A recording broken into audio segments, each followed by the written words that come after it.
All right, welcome back, everyone. और ठीक है, सबका फिर से स्वागत है। So, there are a couple of questions that came. और कुछ प्रश्न अभी आए थे। One question was, or maybe some background information. Uh, John, who is receiving this revelation, is the Apostle John, one of the 12 apostles. तो जो यूहन्ना यहाँ पे जो देख रहा है इस दर्शन को, वह उन प्रेरितों का में से एक यूहन्ना है।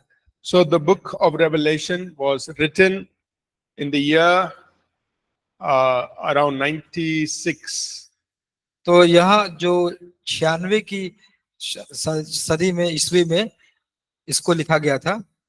96. Jesus died, rose up, went to heaven. That was around AD 30. और यीशु मरे और स्वर्ग में जो गए वह 1830 के दौरान था। So this is about 66 years later. और यह लगभग 66 साल के बाद की बात है। John is about 80 years of age. और वहां पर जो यूहन्ना था वो लगभग 80 साल का था। बहुत बड़ा आदमी था. Very old man.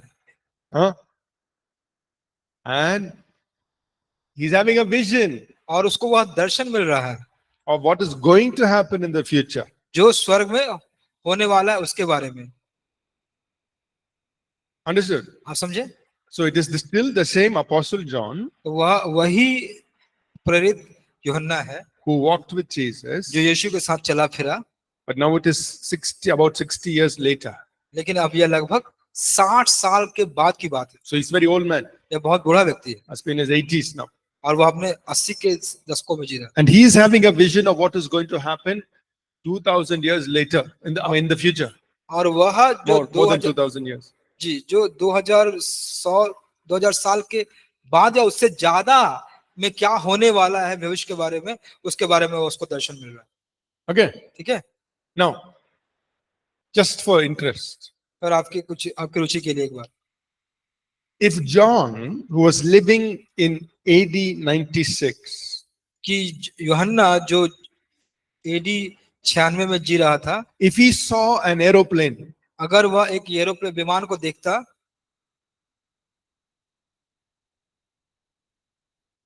what will he write? तो वो क्या लिखता? He won't call it aeroplane. उसको वह एरोप्लेन नहीं लिखता। There's no such thing as aeroplane those days. उन दिनों में विमान के नाम का कोई बात चीज नहीं था उस He'll दिनों say, में। I see something like a very big bird. तो वो लिखेगा कि एक बहुत बड़ी चिड़िया के जैसा कुछ मैं देख रहा हूँ। It has a long nose. उसका एक लंबा नाक है, 4 wings, 4 उसके पंख हैं, one long tail pointing towards the heavens. और एक पूंछ लंबी सी जो स्वर्ग की ओर इशारा कर रही है। It is making noise like the sound of many waters. और यह ऐसा शब्द बता रहा है जैसे कि बहुत बड़े जल का, झरने का शब्द बता रहा है। But what is God showing him? एक परमेश्वर को क्या दिखा रहा है? You understand? आप समझ रहे हैं ना? Suppose John saw a mobile phone. मान लीजिए कि अगर यूहन्ना को एक मोबाइल फोन मिलता, In the vision, God is showing him mobile phone. और दर्शन में परमेश्वर उसको मोबाइल फोन दिखा रहा है, And music is coming out. और फिर वहां से संगीत आ रहा है, What will he say? वो क्या कहता? I see a black thing. मैं देखता हूँ कि काली चीज को देख रहा हूँ, It has an eye that looks at me. और वो उसको एक आंख को मैं देख पा रहा हूँ जो मुझे दिखती है, And it is saying, it is speaking strange languages. और वह कुछ अजीब भाषा के में बात कर रही है, And the sound of music comes out of it. और उससे जो संगीत का शब्द है उससे बाहर निकल रहा है। He won't call it mobile phone. वह उसको मोबाइल फोन नहीं कहेगा, Correct? है ना? So keep this in mind. तो आप इसको अपने मन में रखिए। Some of the things we are reading, जो अभी हम लोग देख रहे हैं, जो बातों को पढ़ रहे हैं, God is showing him things that are going to happen. तो परमेश्वर उनको वो सारी बातों को दिखा रहा है जो अभी होने वाली है, And John has no idea और उसको किसी बात का आता पता नहीं है of those things. उन बातों का। Right? And so in some cases, God has to replace modern things with images that he will understand. और इसलिए जो आधुनिक चीजें है तो परमेश्वर को किसी जगह पर उसको बदल के जो वो समझता है उसमें रखना पड़ा था उसको। So when he says, I see an army of 200 million soldiers riding on a horse, it doesn't mean soldiers today ride in a horse. तो जो देख रहे हैं कि 200 मिलियन जो सैनिक घोड़े पर चढ़ के आ रहे हैं, तो उसका मतलब नहीं होता कि अभी के जो सैनिक है वे घोड़े पे चढ़ते हैं। Yeah. Today they go in jeeps and tanks and aeroplanes. अभी वो विमान में, टैंक में, जीप में जाते हैं। But to John, to help him understand this is an army, God has to show some soldiers sitting on a horse and going. और यहाँ पर उसको समझाने के लिए यूहन्ना को कि परमेश्वर दिखा रहा है कि वह एक सेना है जो घोड़े पे सवार होकर जा रही है। You understand? Right? आप समझ रहे हैं? Right? So keep this in mind, because sometimes as we're reading in the book of Revelation, he will describe some strange things. We are like, what is it? And you have to say, yeah, because he cannot describe it in our language. He has no idea. So he's describing it in his language. तो देखिए परमेश्वर क्या कर रहा है, यूहन्ना को उसकी भाषा में वह इन बातों को समझा रहा है, बता रहा है या दिखा रहा है, ताकि वह समझ पाए। It was written almost 2000 years ago. क्योंकि इसको लगभग 2000 वर्ष पूर्व लिखा गया था। Okay. There's another question that came. एक दूसरा प्रश्न जो यहाँ पे आया था,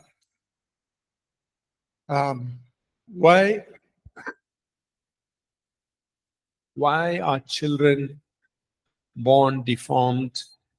तो जैसे कि कैसे बच्चे जो पैदा होते हैं वे जैसे वो विकलांग पैदा होते हैं, Those questions. और उस प्रकार के प्रश्न। So there are two reasons. तो दो कारण हैं। One, we see Romans chapter 8. जो हम देखते हैं रोमियो के पुस्तक अध्याय 8, Romans chapter 8. रोमियो अध्याय 8, रोमियो की पत्री अध्याय 8 and verse 20 and 20 to 22.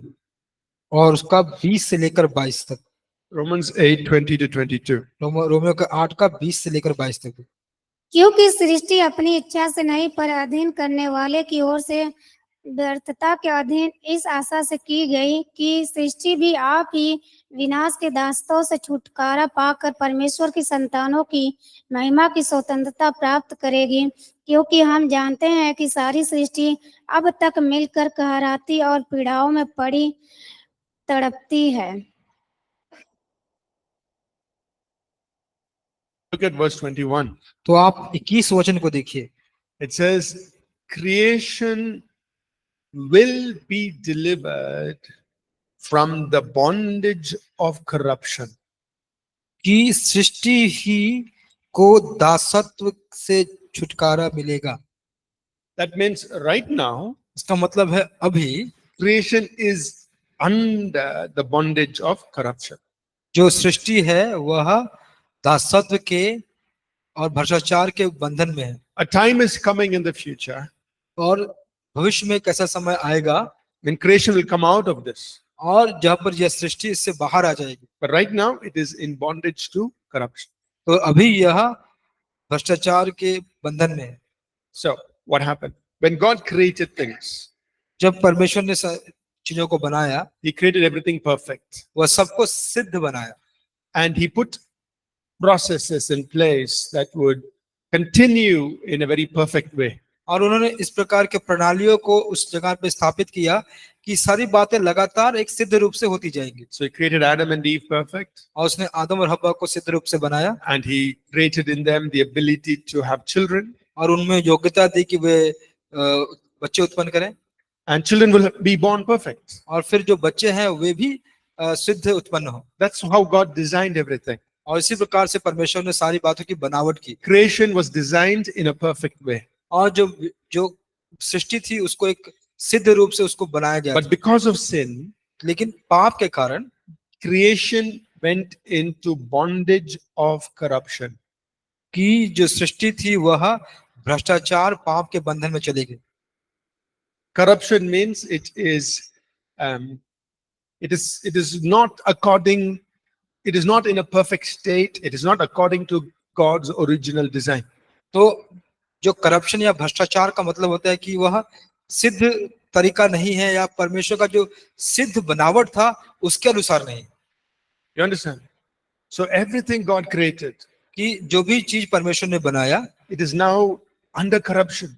वह सब अभी भ्रष्टाचार में है। So God didn't create for children to be born deformed and with problems. परमेश्वर ने ऐसा नहीं किया कि लोग जो बच्चे जन्मे वह विकलांग या किसी प्रकार की God समस्या से पैदा। didn't create earthquakes to destroy lives. परमेश्वर ने इस भूकंप को नहीं बनाया कि ये जीवन का नाश करे। He did not create the tsunamis and the hurricanes and the cyclones and the volcanoes to destroy people's lives. तो परमेश्वर ने हरिकेन को, सुनामी को, वोल्केनो को नहीं बनाया कि ज्वालामुखियों को नहीं बनाया कि वह जीवनों को नाश करे। Why is it happening? ये क्यों हो रहा है? Because creation is in subjection to corruption. क्योंकि जो सृष्टि है वह भ्रष्टाचार के अंतर्गत है, भ्रष्ट के अंतर्गत। And Paul is saying God allowed it to go like this और परमेश्वर ने, पौलुस कह रहा है कि परमेश्वर ने अनुमति दी कि ऐसा होता जाए, because in the end he will bring it back to a perfect state. क्योंकि वह अंत में वह सबको वापस सिद्ध अवस्था में लेकर आ जाएगा। You understand? So that is one reason. तो वह एक कारण है। So we don't say God made the child to be like this. तो हम ये नहीं कहते कि परमेश्वर ने इस बच्चे को ऐसा करके बनाया, No, नहीं, it is because of bondage to corruption. यह जो बंधन है भ्रष्टाचार का, पाप का, उसके कारण। So what must we do? तो हमको क्या करना चाहिए? We should pray हमको प्रार्थना करना for चाहिए things to become perfect. कि बातें सिद्ध हो जाए। So in John chapter 9, there was a blind man. तो यूहन्ना 9 अध्याय में एक अंधा व्यक्ति था। So the disciples asked him, why is this man born blind? तो चेलों ने उनसे पूछा कि क्यों यह मनुष्य या पुरुष जन्म से ही अंधा ही जन्मा था? Did he sin? क्या उसने पाप किया? Did his parents sin? क्या उसके माता पिता ने पाप किया था? What was Jesus' answer? तो यीशु का उत्तर क्या था? He said, he did not sin. उसने कहा कि उसने पाप नहीं किया, His parents did not sin. उसके माता पिता ने पाप नहीं किया, But we are here to work the works of God. लेकिन हम यहाँ पर हैं परमेश्वर के कामों को करने के लिए। That means इसका मतलब don't blame him for because of sin. उसको आप दोष मत लगाओ क्योंकि यह पाप के कारण। Right? It is not his sin, not his parents' sin. It is, the bondage of corruption that's going on. तो जो भ्रष्टाचार का जो बंधन है वह लगातार जारी हुआ, उसका उसके माता पिता का पाप नहीं है। But what must we do? तो हमको क्या करना है? We must work the works of God to undo this. तो हमको परमेश्वर के काम करना है इन बातों को खत्म करने के लिए। What is the work of God? तो परमेश्वर का काम क्या है? Undo the corruption. जितना भी जो भ्रष्टाचार है उसको खत्म करना। What did Jesus do? यीशु ने क्या किया? He gave him his sight. उसको वह दृष्टि दी। So that is how we must pray. तो उसी प्रकार हमको भी प्रार्थना करना चाहिए। That's how we must minister. तो उसी प्रकार हमको सेवकाई करना चाहिए। Undo what is being caused because of the bondage of corruption. उन सारे बातों को ठीक उसका खत्म करना जो हुआ था पाप के बंधन के द्वारा। Second one is because of the work of the devil directly. और दूसरा जो है सीधी रूप से दुष्ट के काम के कारण। In Luke 13, there was this woman who had a bent over in the back. और एक लूक 30 में देखते हैं एक स्त्री थी उसको कुबर निकला हुआ था। Jesus said, Satan has bound. तो यीशु ने कहा था कि शैतान ने इसको बांधा। He didn't say God made her like that. उसने नहीं कहा कि परमेश्वर ने इसको ऐसा बनाया, Satan is bound. शैतान ने इसको ऐसा किया। We have come to take it out. और फिर हमारे पास वो शक्ति है कि उसको हम निकाल सकें। Amen? आमीन। Okay. So we will give the question aside. और फिर हम जो प्रश्न को अलग रखेंगे। Back to Revelation. और वापस प्रकाशित वाक्य में। अभी हम कहाँ हैं? Where are we? Tribulation में हैं. We are in tribulation ji.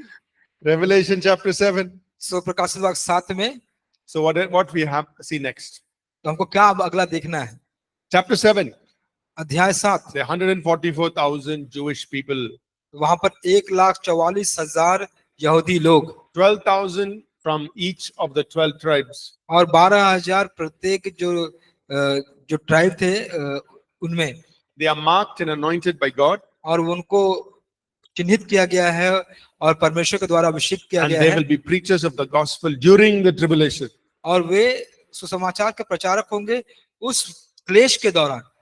So will the gospel be preached in the tribulation? तो क्या सुसमाचार का प्रचार किया जाएगा Yes.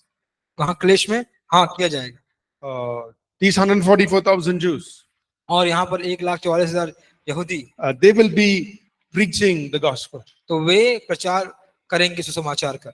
It does not mean that all of them will be in Jerusalem. इसका मतलब ये नहीं है कि सब उनमें से सभी यरूशलेम में रहेंगे, It's quite possible that these are Jews who are scattered all around the world.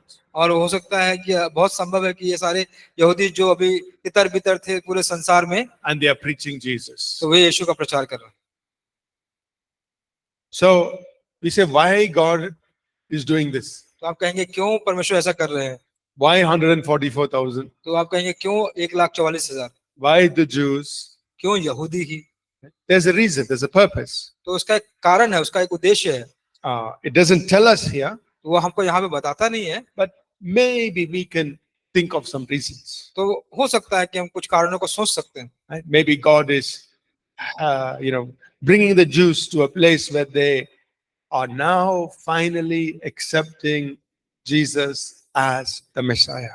हो सकता है कि परमेश्वर उनको उस जगह पे लेके आ रहा है जहाँ पे अंत में वे यह अंगीकार करे कि हाँ यीशु ही मसीहा है, And is using them to fulfill his original plan. Through you, all families of the earth will be blessed. तो हो सकता है कि जो उनका असल में जो योजना था कि तुम्हारे द्वारा पृथ्वी के हर एक परिवार को बचाया जाएगा, उस योजना को वो पूरा कर रहे हैं। But God knows the reason. लेकिन परमेश्वर जानते हैं इस कारण को। He has just told us this is what he's going to do. तो यह वहां पे उसने हमें सिर्फ बताया है कि यह वो करने वाले हैं। So there will be people preaching the gospel. तो वहां पे लोग रहेंगे जो सुसमाचार का प्रचार We करेंगे। also see in the second half of chapter 7 और जो 7वें अध्याय के दूसरे भाग में हम देखते हैं that lots of people are being martyred for their faith in Jesus, कि बहुत लोगों को शहीद होना पड़ेगा उनके विश्वास जो मसीह में है, and they're coming up before the throne of God. और यीशु के मसीह के में विश्वास लाने के कारण वो शहीद होंगे और परमेश्वर के सिंहासन के सामने आएंगे। So we saw in chapter 6, और हम देखते हैं अध्याय 6 में, again in chapter 7, फिर हम 7वें अध्याय में देखते हैं, saying more people are being killed, हम देखते हैं कि बहुत ज्यादा लोग को मारा जा रहा है, and they're coming up before the throne of God and joining the worship in heaven. और वे आते हैं परमेश्वर के सिंहासन के सामने और वहां जो स्वर्ग में जो आराधना हो रही है उसमें वो सम्मिलित होते हैं। Chapter 8, अध्याय 8, we go into the trumpets. और फिर हम वहां तुरही में जाते हैं, So the 7 trumpets are sounding, और फिर 7 सुरही बजती है, and all kinds of things are happening on the earth. और भिन्न प्रकार के बातें होती हैं पृथ्वी पर। 1/3 of all the green vegetation is gone on the earth. और 1/3 जो प्राकृतिक वनस्पति है वह चली गई है इस पृथ्वी पर से, 1/3 of the sea creatures die. और 1/3 जो समुद्री जीव हैं वे भी मर जाते हैं। So if you love fish, eat now quickly. अगर आप मछली पसंद करते हैं खाना तो तुरंत जल्दी खाइए। I'm just, चलिए, मैं मजाक कर रहा था। we won't be here. We won't be here. So don't worry. आप चिंता मत कीजिए। 3rd trumpet, waters are becoming bitter. You can't even drink it. और तीसरा तुरही होगा जो पानी एकदम कड़वा हो जाएगा, आप उसको पी भी नहीं सकेंगे। Then once again in chapter 8 verses 12 to 12 and 13, और 8वां अध्याय 12 और 13 एक बार फिर से, the sun is darkened and the stars fall. और सूरज अंधेरा हो जाता है और तारे गिरती हैं। Then in chapter 9, अध्याय 9 में demonic spirits are released on the earth और दुष्ट आत्माओं को पृथ्वी पर छोड़ दिया जाता है, and they torment people for about 5.5 months. और वह लोगों को पीड़ा पहुंचाते हैं, देते हैं लगभग 5.5 वर्ष तक। And people want to die. अब लोग मरना चाहते हैं, Sorry, for 5 months it says, and they want to die, but they don't know how to take their lives. वे मरना चाहते हैं लेकिन वे नहीं जानते कि वो अपना जीवन कैसे ले। So you can imagine mentally, these demon spirits are tormenting people for 5 months. और आप कल्पना कर सकते हैं कि किस प्रकार मानसिक रूप से यह जो दुष्ट आत्माएं हैं किस प्रकार लोगों को ग्रसित कर रहे हैं, When people just want to die. पीड़ित कर रहे हैं, इतना क्लेश दे रहे हैं कि वे अपना जीवन लेना चाहते हैं। And then Revelation 9, और फिर verse 13 onwards, और प्रकाशित वाक्य 9 के 13 से आगे it talks about how 1/3 of people's lives are being destroyed. और वह बताते हैं किस प्रकार 1/3 जो लोगों का जीवन है वह बर्बाद होता है। And verse 16, Revelation 9:16. और फिर प्रकाशित वाक्य 9 का 16, That's where John sees, he sees an army of 200 million. और फिर वहां पर देखता है कि वह एक सेना को देखता है जो 200 मिलियन होता है। Revelation 9:16. तो प्रकाशित वाक्य 9 का 16। So this is where I said before, if God wanted to show John an army, how will he show it? और वह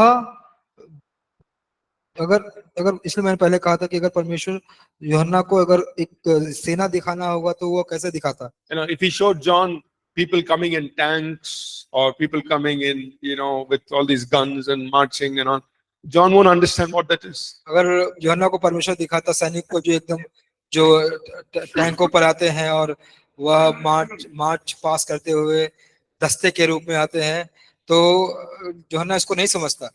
So God is showing him an army परमेश्वर उसको एक सेना दिखा रहे हैं in a way that he'll understand. उस प्रकार से जो वह समझ पाएगा। They're coming on horses and all that. वो घोड़े पे आ रहे हैं, But लेकिन important thing, it's 200 million soldiers. कि उसकी गिनती 20 करोड़ थी। This is in Revelation 9 verse 16. यह प्रकाशित वाक्य 9 के 16 वचन में लिखा हुआ है। And this is where he sees all kinds of things. Verse 17. और 17 वचन में यहाँ पर वो देख रहा है अन्य अन्य प्रकार की बातों को, All kinds of colors. और अलग अलग प्रकार के Red and blue and sulfur.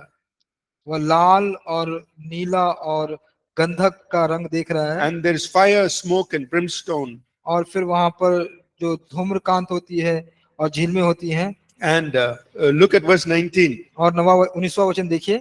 The power is in their mouth, in their tails. They are like serpents. They have heads. They have, I don't know. Maybe God is showing him drones, or God is showing him some helicopters or whatever. Like, for him, it is looking very strange. परमेश्वर हो सकता है उनको drone या helicopter दिखा रहा है 19वें वचन में। परमेश्वर उसके लिए तो सब कुछ अजीब सा दिखाई दे रहा है। But when we read these things, to us it seems like, man, this is modern day warfare that's causing the smoke and destruction. तो हम देख रहे हैं कि यहाँ पर यह आधुनिक दिनों का युद्ध हो रहा है जो विनाश को लेकर आ रहा है, जो घात कर रहा है। Are you with me? आप मेरे साथ हैं? 200 million soldiers 20 करोड़ सैनिक are going into battle and destroying people. वह एक युद्ध में जा रहे हैं और लोगों का विनाश कर रहे हैं। So if these 200 million soldiers are from one country, अगर यह 20 करोड़ के जो सैनिक थे अगर वे एक देश से होते, there's only one country that has so many soldiers. तो एक ही देश है जिसके पास इतने सारे सैनिक हो सकते हैं। China. चीन। That's the only country. Or Russia has big, but this is 200 million. तो रसिया या फिर चीन, देखिए 20 करोड़ So सैनिक। it could be that those soldiers are now going and destroying everywhere. हो सकता है कि वो जो सैनिक है वो जा रहे हैं और सब जगह वो विनाश कर रहे हैं। He doesn't mention China, यहाँ पर चीन के बारे में बताया तो नहीं गया है, but what he's saying is telling us, talking about modern day warfare. और वह क्या बता रहा है, वह आधुनिक दिनों के लड़ाई के बारे में, युद्ध के बारे में बता रहा है। And he says 1/3 of mankind is destroyed. और वह कहता है कि 1/3 मानव जाति का विनाश कर दिया जाएगा। You understand? आप समझ रहे हैं? This is all happening just in the first half of the tribulation. और ये सब हो रहा है जो क्लेश है उसके पहले आधे में, पहले भाग में। And very sadly, और बहुत दुख की बात है, end of chapter 9, और 9 अध्याय के अंत में it says, verse 20, but the people did not repent. और 20वें वचन में कहता है कि लोगों ने पश्चाताप नहीं किया। They continued worshipping their idols and doing their black magic. और वे लगातार अपने मूर्तियों की पूजा करते रहे और काला जादू करते रहे। Revelation 9, 20 and 21. प्रकाशित वाक्य 9, 20 और 21। So think about it. आप इसके बारे में सोचिए। On one side, एक तरफ there are people who are repenting, turning to the Lord, but they are being martyred. एक प्रकार के लोग हैं जो अभी पश्चाताप कर रहे हैं, प्रभु यीशु को अपना जीवन दे रहे हैं, लेकिन उनको शहीद कर दिया जा रहा है। On the other side, दूसरी तरफ the people who refuse to repent. और दूसरे लोग हैं जो पश्चाताप करने को से मना करते हैं। We don't want. वो कहते हैं नहीं, We'll worship our idols अपने मूर्ति को ही हम पूजा करेंगे, and we will do all kinds of things. उसकी आराधना करेंगे और अन्य प्रकार की बातों करेंगे। So both is happening. दोनों बातें हो रही। Chapter 10, अध्याय 10, this is where now we have a little intermission. और फिर यहाँ पर कुछ उपयुक्तता होती है। यहाँ पर You know, it's like when you go for the movie, जब आप जाते हैं किसी चलचित्र के लिए, they'll give you break time. तो आपको वहां पर एक इंटरवल होता है, So like this one little interval. और फिर वहां पे छोटा सा ब्रेक होता है। So chapter 10 is a little break तो 10वां अध्याय थोड़ा सा ब्रेक है, where the कहाँ? angel comes to John, जहाँ पर एक दूत यूहन्ना के पास आता है, and John, कहता है यूहन्ना eat something. कुछ खाओ, And he gives him a little book to eat. और उसको कुछ किताब देता है खाने के लिए। When John eats the book, और जब यूहन्ना उस किताब को खाता है, it is sweet to his mouth, उसके मुंह के लिए बहुत मीठा लग रहा है but when it goes inside, it's very bitter. लेकिन जब वो पेट में जाता है तो बहुत बहुत कड़वा लगता है। And the angel says that you have to prophesy many more things about nations and the judgment about nations and peoples. और जो दूत होता है, स्वर्गदूत कहता है कि तुमको दोस्तों के और लोगों के बारे में और भी ज्यादा भविष्यवाणी करना पड़ेगा। Okay, so chapter 10 is not about the future, but it is John having a little break where the angel is saying, you have to say some more prophecy is coming.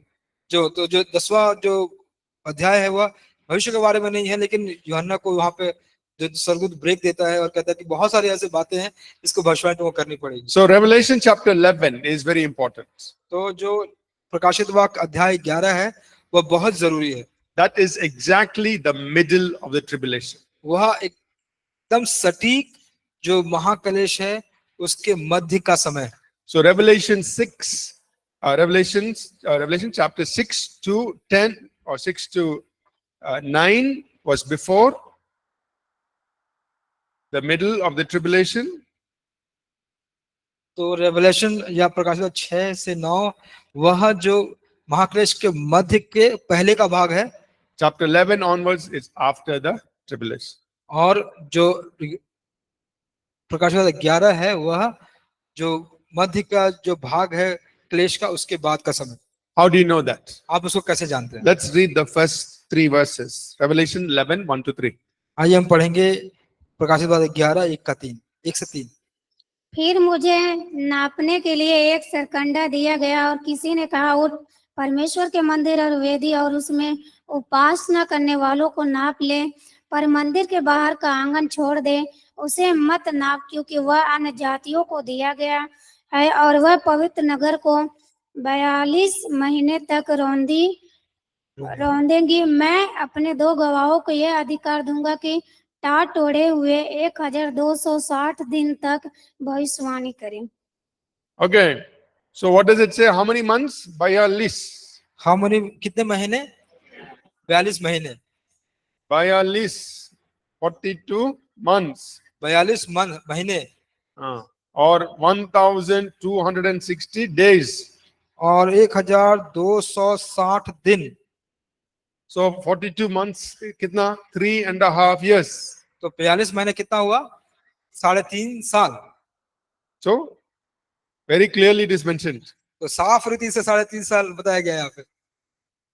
So how do we know Revelation chapter 11 verse 1 is right in the middle? तो कैसे जानते हैं कि revelation 11 अध्याय एकदम ठीक बीच में है? Right there it says. तो वहीं पर कहता है वो 42 months, 1260 days. सो वहां पे कहता है 42 महीने 1260 दिन। Correct? ठीक है? सबको? So for Revelation 11, it tells us there will be 2 witnesses. तो जो प्रकाशित वाक्य जो 11 है वहां पे कहता है 2 गवाह होंगे। These 2 witnesses will be preaching till from the middle till the end of the 3.5 months, तो यहाँ 3.5 years. जो ये 2 गवाह हैं वह क्लेश के मध्य से लेकर अंत तक वे 3.5 साल के दौरान प्रचार करते रहेंगे। Right? They will. We know one of them will be Elijah, the prophet. और हम जानते हैं कि उनमें से एक होगा एलाइजा जो भविष्यवक्ता है। Because Malachi chapter 4 verse 4, God said, I will send Elijah the prophet. क्योंकि मलाकी 4 अध्याय के 4 वचन में कहा है परमेश्वर ने कि मैं एलाइजा को भेजूंगा। The other prophet, we don't know who it is, but maybe it could be Enoch, because both Elijah and Enoch were caught up to heaven. और दूसरा जो भेजता है उसको हम नहीं जानते, लेकिन हो सकता है कि वह हानोक या इनोक होगा जो परमेश्वर के द्वारा उठाया गया था। Right? There will be two witnesses. They will be preaching from Jerusalem, और वे प्रचार करेंगे, यरूशलेम से 2 गवाह होंगे, and and they will be showing signs. They will be doing signs, wonders, miraculous things. और वे चिन्ह चमत्कार और अद्भुत काम करते रहेंगे। But towards the end of this tribulation, और इस क्लेश के अंत के समय तक the Antichrist will kill them, जो ख्रिस्त विरोधी रहेगा वो उसको मार डालेगा, and their bodies will lie on the streets of Jerusalem for 3 days. और उनका जो शरीर है वह यरूशलेम के सड़कों पर पड़ा रहेगा 3 दिनों तक। And the Bible says the whole world will see it. और बाइबल बताती है कि पूरा संसार उसे देखेगा। Now, think about this. आप इसके बारे में सोचिए। John was writing this around AD 90. वह AD 90 के दौरान में यह बात लिख रहा है। In his time, it is impossible for the whole world to see what is happening in the street of Jerusalem. तो पूरे संसार के लिए एक असंभव बात है कि वह जो यरूशलेम के सड़कों पर क्या हो रहा है वो देख पाए। But today, लेकिन आज sitting here, यहाँ बैठे हुए all of us can open our mobile phones, और सब अपने मोबाइल फोन को खोल सकते हैं, and in real time, you can see what is happening anywhere in the world. एकदम उसी समय हम देख पाते हैं कि क्या हो रहा है संसार में। सही है नहीं? Yeah, but John wrote it 2000 years ago. लेकिन यूहन्ना लिखा था उसको 2000 वर्ष पहले। Read. Let us read. आइए हम पढ़ेंगे verse 9. 9वां वचन। सब लोगों और कुलों और भाषाओं और जातियों के लोग उनके शवों को 3.5 दिन तक देखते रहेंगे और उनके शव को कब्र में रखने ना देंगे। All right. And then let's read verse 11. और 11 वचन भी पढ़ेंगे। परंतु 3.5 दिन के बाद परमेश्वर की ओर से जीवन का श्वास उनमें बैठ गया और वह अपने पांवों के बल खड़े हो गए और उनके देखने वालों पर बड़ा भय छा गया। So imagine everybody is watching on their phone. आप कल्पना कीजिए कि सब फोन में देख रहे हैं। अच्छा हो गया. They all died. They both of them died. Good that both of them, अच्छा हो गया, दे वो मर गए। Then after 3.5 days, और 3.5 दिन के बाद क्या हुआ?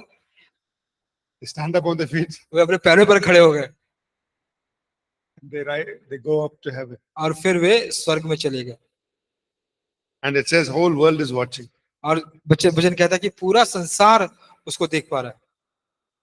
So imagine, आप कल्पना कीजिए इस बात की। 2000 years ago, John wrote. 2000 वर्ष पहले यूहन्ना ने इसे लिखा था। Even 30 years ago, और 30 साल पहले भी this would not be possible. यह संभव नहीं होता, Because we didn't have mobile phones, we didn't have this kind of communication. और उस समय अभी हमारे पास मोबाइल फोन नहीं था, इस प्रकार से वार्तालाप करने का साधन नहीं था। But today, लेकिन अभी this is possible. यह संभव है। So tell me, how close are we तो आप बताइए कि कितने निकट हम पहुंच गए हैं to the coming of the Lord? मसीहा के आने का। Even 30 years ago, that's not possible. Now it's possible. देखिए 30 साल पहले यह संभव नहीं था, लेकिन अब यह संभव है। We can see हम देख सकते हैं what is happening in the streets of Jerusalem. यरूशलेम के सड़कों में क्या हो रहा है, वो भी हम देख सकते हैं। Amen. आमीन। So that means we are very close to this rapture of the church. तो इसका मतलब होता है कि हम बहुत करीब हैं जो कलीसिया का उठाया जाना है। Because what John said will happen here, today it is possible. जो यूहन्ना ने कहा वो यहाँ पर होगा, आज जो संभव है। Amen. आमीन। So that will happen, Revelation 11. और वो होगा प्रकाशित वाक्य 11 में। And then in the second half of Revelation 11, और दूसरे भाग जो प्रकाशित वाक्य 11 का the seventh trumpet sounds, 7 जो तुरही का आवाज, and it's making a proclamation. और वह एक घोषणा कर रहा है Very soon, बहुत जल्दी, all the kingdoms of the earth will become the kingdom of our Lord Jesus Christ. बहुत जल्दी जो सारे देश के राष्ट्र हैं और जो राज्य हैं वो परमेश्वर के राज्य बन जाएंगे। Revelation 12. और प्रकाशित वाक्य 12, This is Satan's final attempt. और यह शैतान का बहुत अंतिम कोशिश।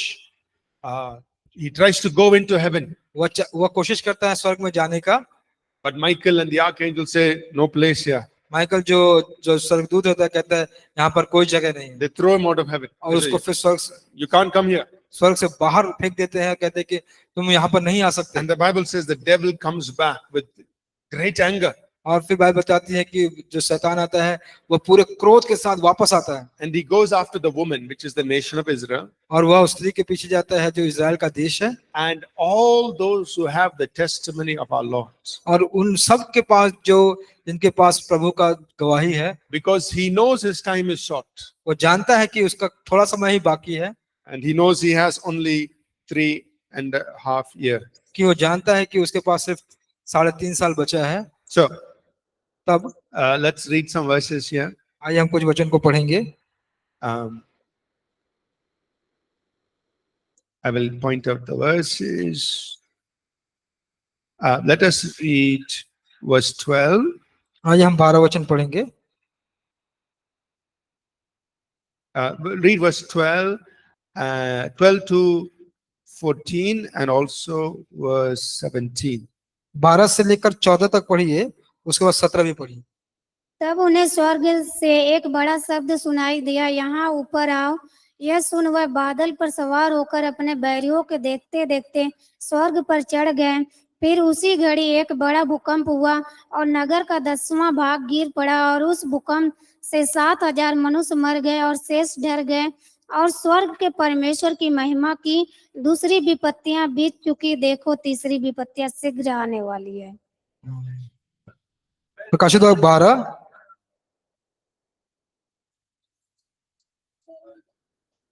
प्रकाशित 12 का 12 वचन। इस कारण है स्वर्गों को और उनमें रहने वालों, मगन हो ये पृथ्वी और समुद्र तुम पर हाय, क्योंकि शैतान बड़े क्रोध के साथ तुम्हारे पास उतर आया है, क्योंकि जानता है कि उसका थोड़ा ही समय और बाकी है। He knows time is very short. तो But then, जानता है कि उसका जो समय है बहुत थोड़ा सा ही है। and let us read verse 13 and 14. और आइए 12 का 13 और 14 भी पढ़ेंगे।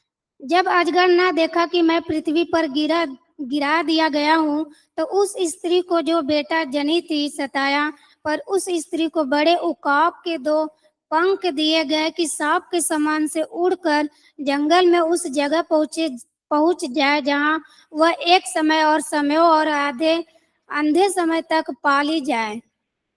So the devil, he attacks the woman तो यहाँ जो दुष्ट है वह स्त्री पर आक्रमण करता है, who gave birth to the male child. और जो एक बच्चे को जन्म देती है जो पुरुष है। That is, he attacks Israel who gave birth to Jesus. तो इसका मतलब होता है कि वह इजराइल पर आक्रमण करता है जिसने यीशु का जन्म दिया। But लेकिन for a times and half a time, कितना हो गया? जो समय और जो समय है उसका जो आधा समय क्या है? समय, उसका दूसरा समय और आधा समय। so time, times and half a time. तो समय उसका दूसरा समय और आधा समय कितना हो गया? 3.5 वर्ष। 3.5 years. Okay, this is a phrase you'll find even in the book of Daniel. तो यह जो बात है आप दानियल की किताब में भी देखेंगे। English it says time times half a time. गुणा उसका गुणा और उसका आधा भाग। For 3.5 years. 3.5 साल। That means for the second half of the tribulation. इसका मतलब है जो महाक्लेश का आधा भाग। The nation of Israel will be under tremendous attack. और जो राष्ट्र होगा इजराइल का वह एक प्रभावित आक्रमण पे होगा। And those who also, end of verse 17, those who keep the commandment of God and have the testimony of Jesus Christ. और वहां देख के जो 17 वचन में लिखता है कि जो प्रभु यीशु मसीह क्रोधित हुआ और जो परमेश्वर के वचन को थामे रहेंगे, आज्ञा को मानते रहेंगे, यीशु की गवाही देने में स्थिर। So two kinds of people will be attacked. तो 2 प्रकार के लोगों को शत्रु आक्रमण करता है। One is the nation of Israel, एक है इजराइल का देश, and second those who are believers in Jesus Christ. और दूसरा जो विश्वासी है यीशु मसीह का। सब लोग यहाँ हैं या रब्त हो गया? आप यहाँ हैं कि आपको उठा लिया गया है? अभी नहीं, Okay? ठीक है, So I think we'll stop here. ठीक है। तो हम सोचते हैं कि अभी यहाँ समाप्त We'll करेंगे continue from chapter 13 tomorrow. और हम कल 13 अध्याय से शुरू करेंगे, Hmm? ठीक है। So we are still in the middle of the tribulation. और अभी भी हम जो क्लेश है उसके मध्य में है, उसके बीच में है। Yeah, we are seeing what all is going to happen in the second half, the 3.5 years. और हम देखेंगे कि जो 3.5 वर्ष जो बचा है, दूसरा भाग है, उसमें क्या क्या होगा, Okay? ठीक है। Let's rise to our feet. We'll pray and close for today. आइए हम खड़े होंगे और हम प्रार्थना करके आज के लिए समाप्त करेंगे।